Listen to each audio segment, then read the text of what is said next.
రేవంత్ రెడ్డి మాట్లాడే మాటలు విన్నప్పుడు నాకు మెసేజ్లు వస్తుంటాయి.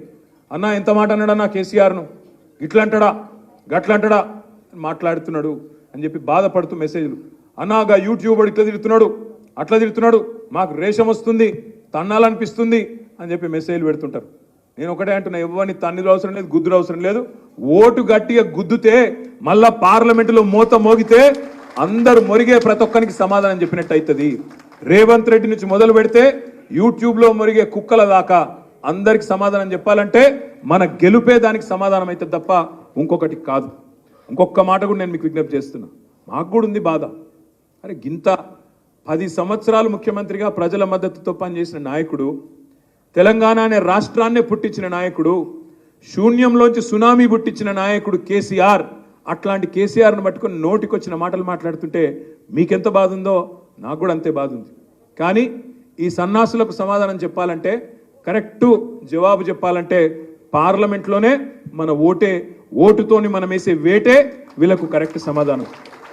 బాధ ఉంది, మాటలు వింటుంటే రక్తం మరుగుతుంది. అప్పుడప్పుడు రేవంత్ రెడ్డి మాట్లాడతాడు, నా కొడకల్లారా, నా మాట ముఖ్యమంత్రి, నా కొడకల్లారా చూసుకుంటా, మెడల పేగులేసుకుంటా, కడుపు జించుతా, పేగులు తీసి మెడలేసుకుంటా అంటాడు.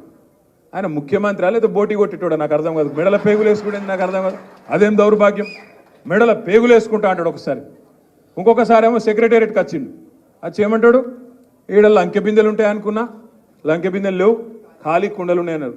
అయ్యా రేవంత్ రెడ్డి గారు, అక్కడ ఖాళీ కుండలేవు కానీ హైదరాబాద్ నిండా ఖాళీ కుండలేవు ఉన్నాయి, నీళ్లు చక్కగా వస్తలేవు, దాని సంగతి ఏందో చూడు. లంకె బిందెలు అంటాడు, లంకె బిందెలు. ఆలోచించును మీరు, లంకె బిందెలట. ఎవడెత్తుతాడు లంకె బిందెల కోసం? పచ్చి దొంగలు, గడపారలు పట్టుకొని తటపారలు పట్టుకొని నెత్తి మీద బట్టగప్పుకొని అర్ధరాత్రి చీకట్లో తిరిగేది ఎవడు? దొంగలు. పాడువాడ గుడ్ల చుట్టూ, పాడువాడ గడిల చుట్టూ తిరిగేది దొంగలు. ఈయన ఏం చేసిండో గతంలో నాకు తెలియదు, తెలుగుదేశంలో ఏం చేసిండో ఈయన నాకు తెలియదు. మా మల్లన్నకే బాగా దోస్తాను, నాకు తెలియదు పెద్ద. నేను ఎందుకంటున్నా అంటే, నువ్వే చెప్పినావు మరి, నేను చెప్పాలి, పాత దోస్తాను. నేను ఎందుకంటున్నా అంటే ఇదివరకు ఏం చేస్తున్నాడో తెలియదు కానీ అన్ని గిసొంటి మాటలే ఉన్నాయి. ఇంకో మాట అంటాడు, మొన్న జేబుల కత్తెర పెట్టుకొని తిరుగుతున్నా అంటాడు. నాకు తెలియకడితే జేబుల కత్తెర ఎవడు పెట్టుకుంటాడే? ఇక మీకు ఎరికే. ఆయన నాకు తెలియకడితే జేబుల కత్తెర పెట్టుకొని తిరుగుతాడు ఎవడన్నా ముఖ్యమంత్రి? కొద్దిగా అటు ఇటు అయితే డేంజర్ కాదు? ఇట్లుంటా అది కథ. నేనేమంటున్నా, మీరు గుర్తు పెట్టుకోండి. ఇక గిసొంటోడు ముఖ్యమంత్రి అయితే మాకు కూడా సిగ్గే ఉన్నది, మాకు కూడా సిగ్గు అనిపిస్తుంది. అమ్మ ఏడోకెళ్ళి వచ్చిండ్రు రాబోయి, 7కెళ్ళి మోపోయినని మాకు కూడా బాధనే ఉంది.